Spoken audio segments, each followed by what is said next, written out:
Members, we have House Bill 3 relating to the elderly, requires a financial institution to report suspected financial abuse against an elder to the appropriate county police department rather than the Department of Human Services under certain conditions immediately by telephone and then followed by a written report sent via electronic mail. Repeals the Department of Human Services as the contact agency responsible for determining whether the department has jurisdiction over the elderly involved, requires all financial institutions to develop and implement a training program for their employees regarding the reporting requirements for suspected financial abuse of an elderly.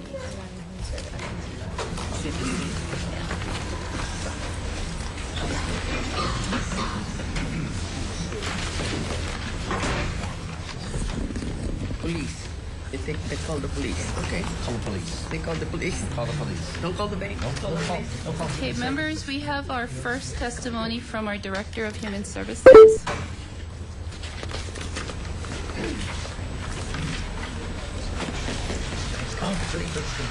Good morning, Chair Carroll and Chair McKelvey. My name is Pat McManaman from the Department of Human Services. I won't so much focus on my testimony, but just simply make a couple of points. First, we would note that the language in this bill is identical to the administration's bill, House Bill 867. Therefore, attached to our testimony, we've included some proposed amendments. These amendments, we believe, address some of the concerns that have been raised in previous hearings by both the financial institutions and the Honolulu Police Department. So if you look at our draft, which is attached to our testimony, we propose that financial institutions report to two entities, and that's the local police department as well as the Department of Human Service. We want to allow as many points of entry for financial institutions, so we're proposing that reporting may be by telephone or fax or electronic device. We also met with financial institutions very briefly after a hearing last week, I believe, on the Senate side, and the financial institutions wanted to be assured that they could work with us in the development of a common reporting form. You have our assurance going forward that we will do so, and I think the Department of Human Services is already looking at some proposed drafts that we can vet with the financial community on a unified reporting form. We also included language which we think clarifies the scope, and we, upon notification of suspected financial abuse, we add language that the county police departments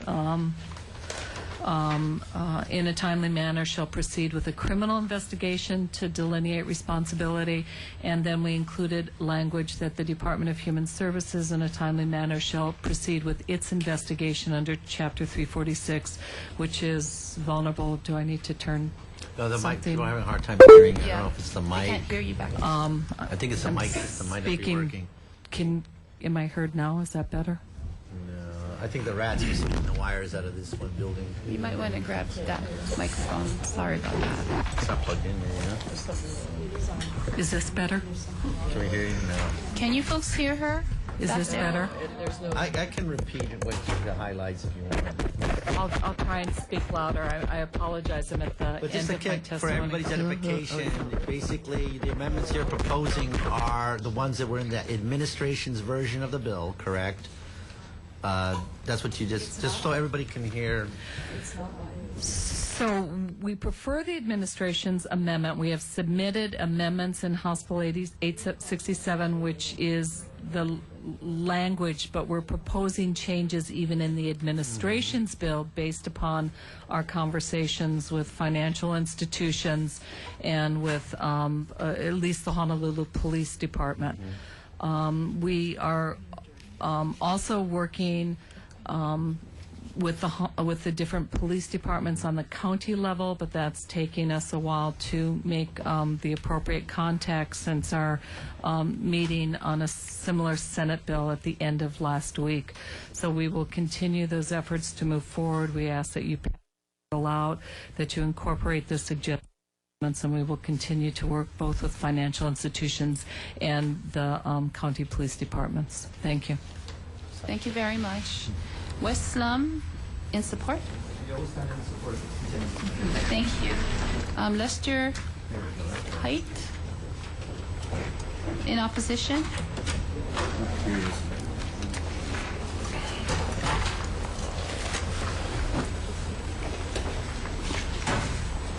Good morning, Chair and committee members.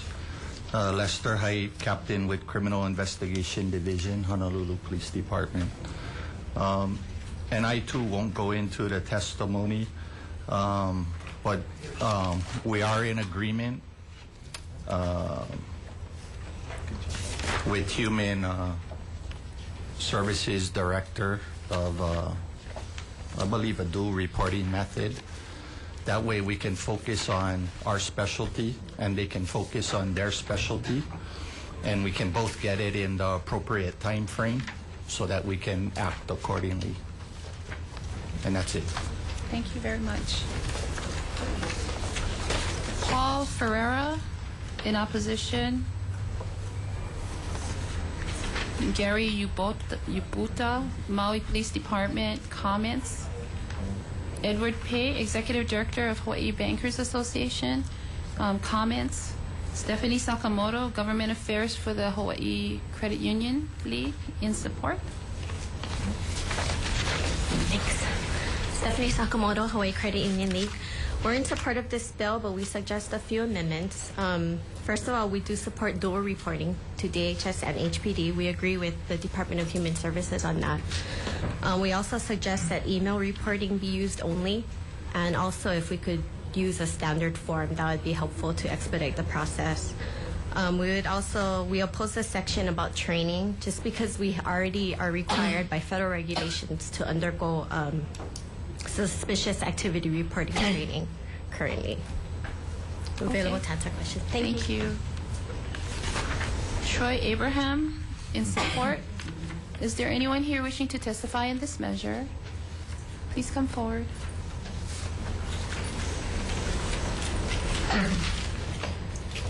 Good morning, Representative Carroll and Kobayashi and other committee members.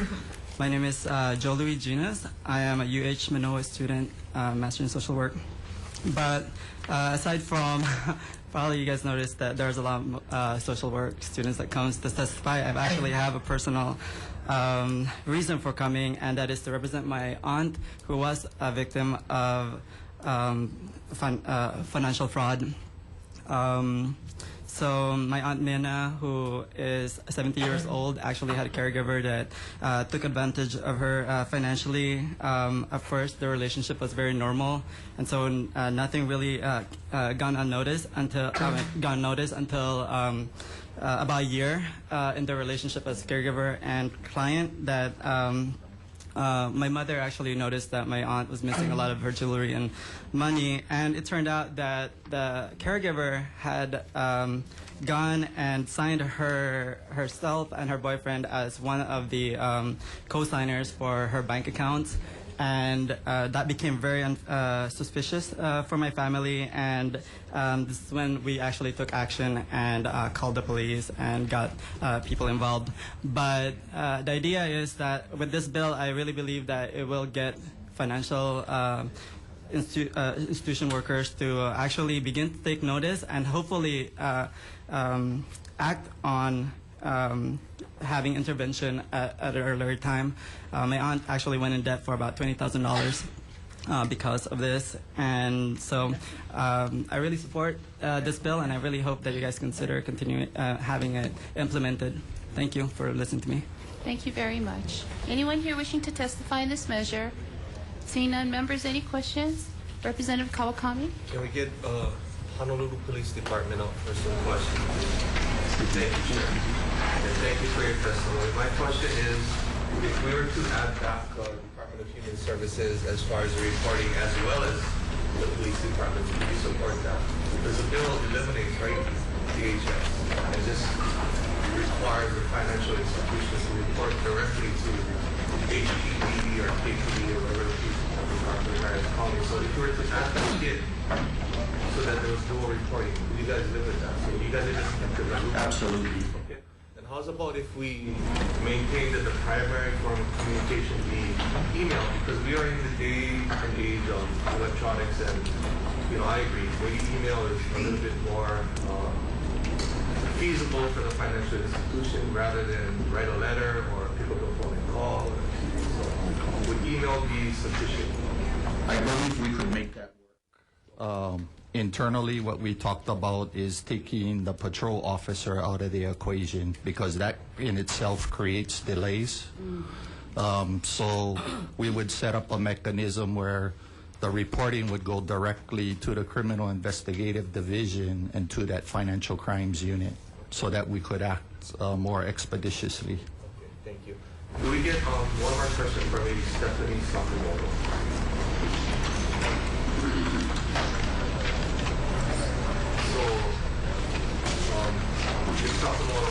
So I actually went to my bank teller and asked them because what do you guys do to kind of identify these kind of elderly clients where they're strong? And so they had indicated that there's a number of training that we go through. One, if they suddenly have a different, behavior as far as how much money they return, that's one red flag. Two, there's oftentimes a family member that seems to be looming with grandma or grandpa or auntie or uncle, and so that's another red flag when you see somebody trying to pressure. Are there any other ways that you guys are currently training, and is that a common practice as far as being able to identify and being proactive and trying to curb this kind of elder abuse? Yeah, those are some ways. I know a lot of the bigger financial institutions, they have a lot of back office things that they do also. They can look at people's transactions. They look at habits and things like that, much like credit cards. Also, it's just, some of it is just common sense on behalf of the tellers.